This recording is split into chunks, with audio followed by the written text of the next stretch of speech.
Well, hello, ladies. I know today is going to look a little different because I'm not there in person. I did announce the study date a little on the later side, so I am at work. I'm on a little bit of a break, so I wanted to check in with you guys and see how you're doing. I've been talking to some of you individually by text. Please, if you have a prayer request, don't be shy and share it in the group chat.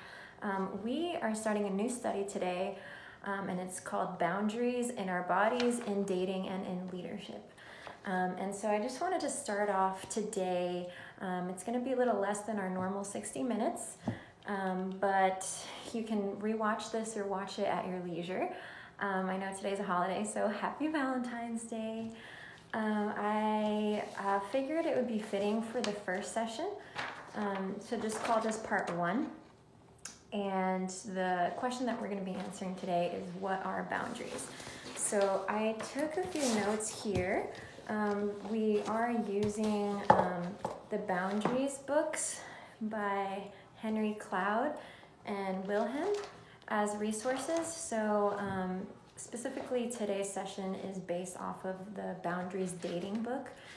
If you guys want to invest in it or check it out of the library, that's totally up to you, but I will be summarizing the first 3 chapters in today's session.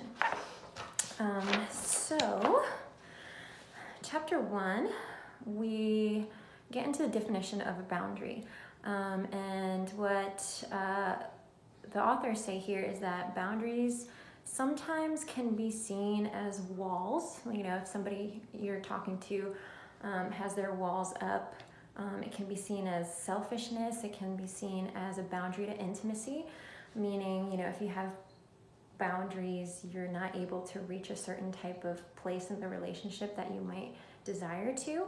And it's also sometimes viewed as a property line, like, this is my line, this is my bubble, you can't cross it. And so I kind of want to have as a goal today just reframing that idea of boundaries. So a few examples of different words that we can use. You can say, you can establish a boundary with your words, first of all. So you can say something along the lines of telling someone no, or being honest about your disagreement, not just going along with something just to, keep the peace and then brooding and resenting them for not following your boundary because you just didn't do a good job of clearly expressing what that was. The truth is another way to go about it. It's bringing reality to a problem.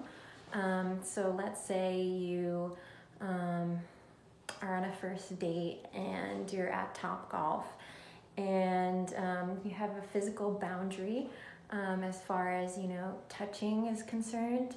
I know we all have our different comfort bubbles, and sometimes we have really big ones and people still manage to cross them, but and we also don't want to make things awkward in the way we say it, but I think there's something really beautiful in candor. So I think if you're in that date situation, especially if it's a first date, you really don't know each other, you're getting to know each other, you want him to like you, and vice versa. I think the dynamic is really interesting because you don't want to, I think as women especially, we have this notion that, if we say something, it might come off as aggressive or unattractive. And so first date especially, I think, is a little difficult to navigate.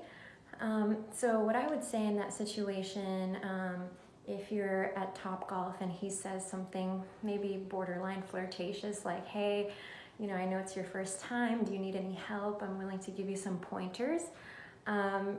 Maybe you just clarify that before saying yes and say, hey, I'm more than happy to take some pointers, some verbal pointers, just to establish that space. Especially as a woman, I feel like we have a lot of choice in this matter. If you're at a restaurant, you have a choice, or on a couch or something, let's say, or seeing a movie at a movie theater or getting dinner, you have the choice of spatially where you sit and place yourself. I think early on, establishing those boundaries of physicality is really important because it'll just set the tone for the following dates after that. it's probably more likely that it'll be a successful date and maybe a successful relationship in the future. So the third way you can establish a healthy boundaries with distance. So that basically means that you are allowing time or physical space between two people as a consequence. So let's say you have a disagreement with somebody and you feel like you need some space because, maybe that conversation was pretty traumatic or heavy, or you're hurt, I think it's definitely good to take some time away and some quiet time to really reflect and maybe even journal and process that information that was exchanged at that point, because I feel like a lot of times, we get triggered, our feelings get hurt, and then in the middle of the disagreement, we start, name calling, we start acting and speaking from a place of pain. And a lot of times that actually makes the situation worse. It doesn't help the person understand where you're coming from at all. If anything, it confuses things. So definitely taking some distance and some space, and even expressing it to the person, if you feel like they're keep contacting you and you don't feel comfortable. And, there's nothing wrong with saying, hey, I just need a day or two to myself. I hope you can understand. And then, obviously some people will and some people won't, but I think that the people that actually really care for you and are interested in developing a relationship with you will respect that. And then the fourth way is other people, which means that you're using supportive friends to keep a limit. So this means having accountability partners. I know in my life, I have a few of my friends I've been vulnerable with, and I've shared things that I'm struggling with, and I've asked them to check in on me, whether that's once a week or every few days, just to ask me how I'm feeling and doing about that certain thing. And I think having somebody keep us accountable is biblical too.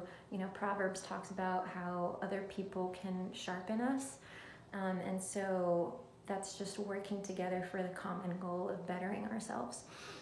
I also want to stop for a second before I move on to the next point and say that although I am using the Boundaries Dating Book today as a resource for this session, for part 1, I want to make sure everybody's aware that it's totally okay to be in this study if you're not dating anybody.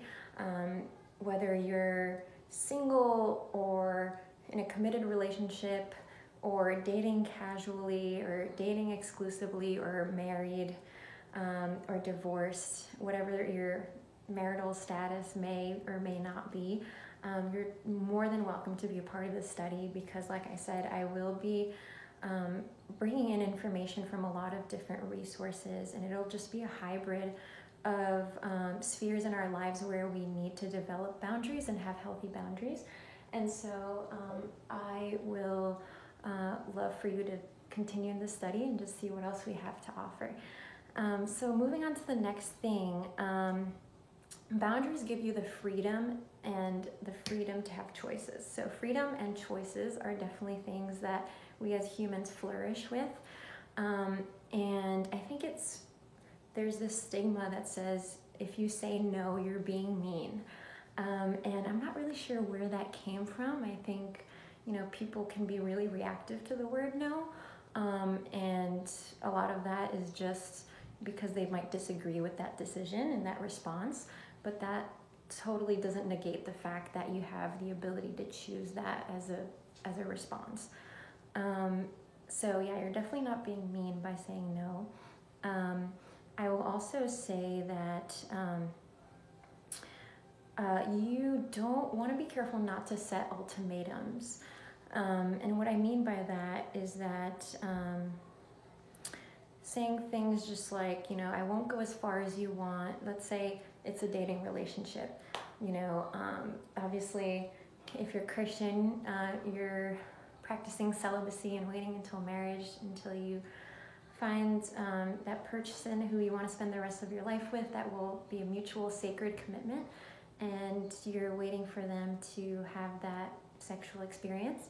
And I think if we maybe haven't had that conversation yet, and somebody's making sexual advances that we're not comfortable with, and we say something along the lines of, I won't go as far as you want sexually, and if you continue, I'm going to do this, this, and that, or I'm going to leave, or whatever it might be. It does sound like an ultimatum, and I don't know if that would be the best response. I think it might just be better to sit down and have a really honest conversation and say, hey, this is a promise I made to myself, a promise I made to God. This is something that's important to me.